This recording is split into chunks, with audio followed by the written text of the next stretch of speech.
Assalamualaikum warahmatullahi wabarakatuh. Perkenalkan, saya Hafsah Maimunah. Di sini saya akan menjelaskan topik 3, yaitu buku besar.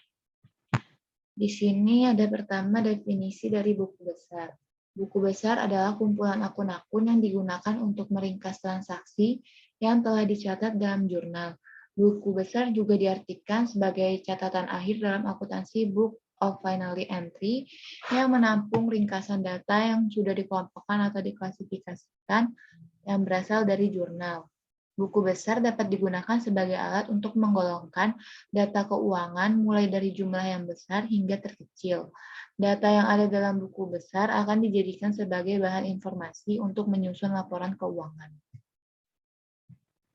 Ada fungsi buku besar. Yang pertama itu untuk mengumpulkan data transaksi, yang kedua mengklasifikasikan dan mengkodekan data transaksi dari akun, lalu memvalidasikan transaksi yang terkumpul, mengupdate akun buku besar umum dan file transaksi, lalu ada mencatat penyesuaian terhadap akun, yang terakhir mempersiapkan laporan keuangan.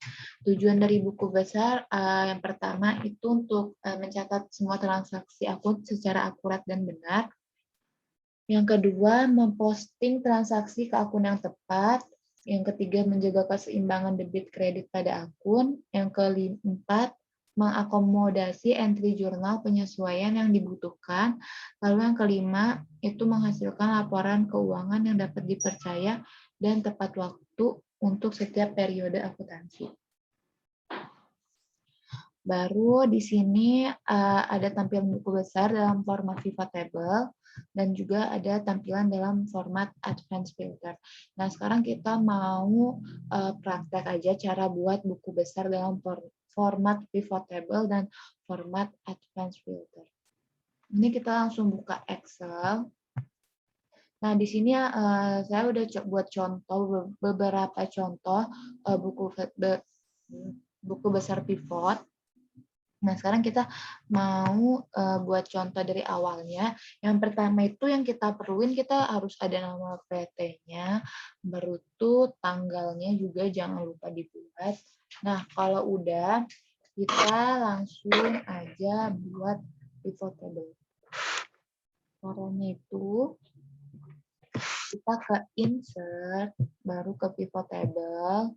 Nah, table range-nya ini kita copy dari jurnal umum, semuanya kita copy. Ini dari tanggal sampai ke bawah, paling bawah banget. Ini kita copy. Ini kalau udah, ini existing worksheet-nya kita checklist, lokasinya di sini buku besar pivot, baru kita klik OK. Ini kalau udah dia bakal keluar kayak gini, terus di sini tuh di choose to add to report-nya itu ada tanggal, nomor akun, ini akun-akun yang ada di sheet jurnal. Nah, ini nih kita drop dulu masing-masingnya. Untuk report filter itu kita masukin nomor akun, ini kita drag ke bawah. Terus untuk row labels-nya ini kita masukin tanggal dan keterangan. Tanggal dan keterangan.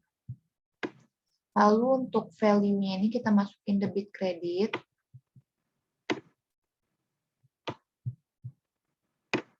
Nah, kalau udah kan ini udah muncul ya di sini ada tanggal, debit kredit, lain-lain, nomor akun juga ada. Nah, ini nih biar tanggalnya itu nggak kayak gini, biar tanggalnya itu sama yang kayak di contoh itu, caranya gampang. Kita klik kanan, kita field setting, lalu ini kita checklist yang non. Untuk layout pin-nya kita checklist yang show item label in tabular form. Kalau udah kita klik OK. Nah, di sini udah ada tanggalnya yang kayak sesuai gitu. Nah, kalau udah kan ini count of debit-nya masih angkanya masih kayak gini, kita ganti dulu. Kita ganti jadi sum. Udah oke. Count of credit juga kita ganti jadi sum. Udah oke. Ini kayaknya kita ini dulu ke bawah. Bentar.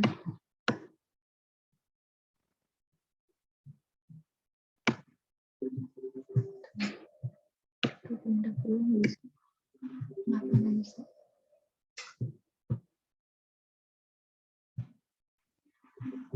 Sebentar, ada kesalahan.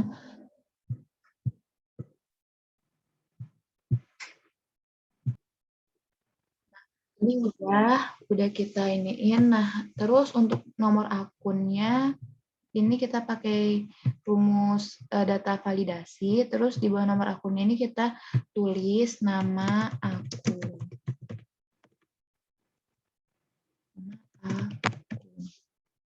Baru kita ke sini, ke general ini, kita klik yang more number format.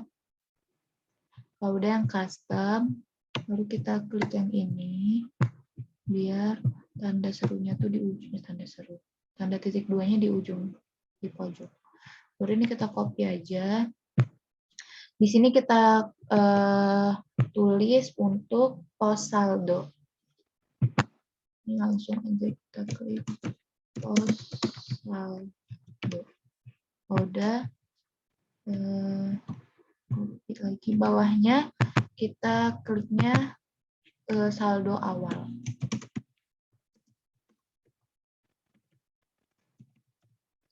Nah, kalau udah kita ini,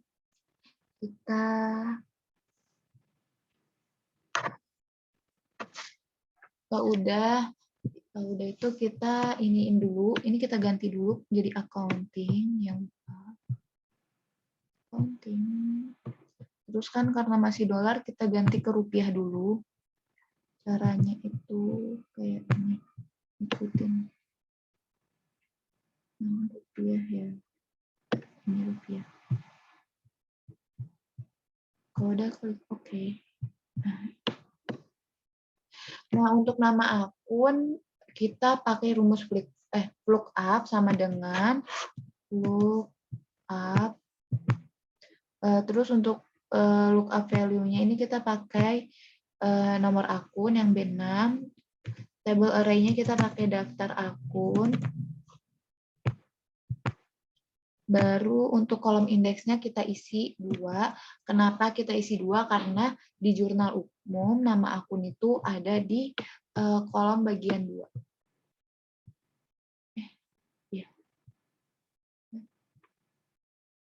Ya gitu, pokoknya kita isi 2.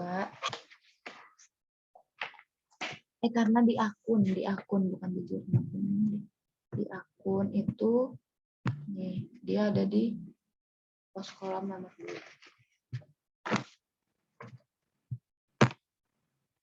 Nah, kalau udah, ini kita lanjutin dulu. Kolom indeksnya udah. Habis itu kita klik yang files, kalau udah enter. Nah, ini masih NA, nggak apa-apa. Terus untuk pos saldonya, kita pakai rumus lookup juga sama lookup. Terus value-nya masih yang nomor akun. Yang di B6 sini ya, yang panjangnya. Table array-nya masih daftar akun. Terus kolom indeksnya 3, karena dia ada di kolom yang ketiga. Baru files. Baru tutup kurung, enter. Untuk saldo awal ini kan ada debit dan kredit di akun. Nah, dia ada di kolom nomor 5 dan kolom nomor 6. Nah, jadi kita isinya itu ntar tetap pakai rumus lookup. Caranya sama dengan lookup. Value-nya masih sama ya, kayak nomor akun. Habis itu daftar akun. Habis itu tabel ini kita isi nomor 5 dulu. Habis itu udah tutup kurung. Nah, ini kita tambah karena dia saldo awal itu ada debit kredit. Terus ini kita copy dari yang lookup-nya sama dengannya nggak usah kita bawa. Kita tutup kurung. Terus yang ini kita ganti jadi nomor 6. Nah, kalau udah enter. Nah, udah kan? Nah, terus kalau udah, kita mau coba masukin, misalnya kita mau coba akun, nomor akun untuk kas, yaitu kodenya kan 1.10, 110 nih. Nah, dia udah muncul. Kas. Nah, terus tuh kan kita mau ini ya, kan ini cuma ada sum of debit, sum of creditnya. Nah, kita mau nambahin untuk saldonya, kita ini dulu, baru kita ke option, baru kita ke files, item, and set, calculate file. Ini filenya kita ganti jadi saldo. Untuk formulanya, ini kita debit, insert file, kurang, kredit, insert file. Lalu kita klik add. Udah, baru oke. Nah, di sini udah ada rumus, ada saldonya maksudnya. Nah, udah selesai deh. Nah, terus kalau kita mau buat untuk nomor akun yang lainnya tuh gampang banget. Kita tinggal ini. Ctrl C. Nah, kita tinggal ganti aja nih. Kita misalnya mau cari, kita nomor akunnya kita klik, terserah deh. Ini coba ya, 200 ini. Nah, 200 ini tuh, nah ini nih untuk nomor akun kewajiban atau liabilitas, tapi dia nggak ada ini. Terus misalnya mau yang lain, misalnya 210 nih. Kita coba. Nah, ini untuk nomor akun utang dagang. Itu. Nah, jadi kita tuh lebih gampang pakai buku besar, buatnya tuh buku besar pivot ya, daripada. Terus ini kita ke buku besar advance. Nah, di sini penjelasannya, kita mau buat sum of saldo. Nah, ini langsung aja kita klik sama dengan, kita klik yang debitnya, lalu kita enter.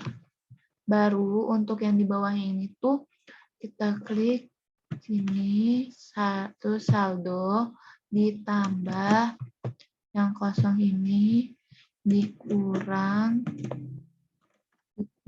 ini, enter. Kalau udah kayak gini, kita tinggal jadi deh. Udah jadi. Nah, ini untuk yang buku besar advance. Nah, mungkin sekian penjelasan dari saya. Kalau ada kurangnya mohon dimaafkan.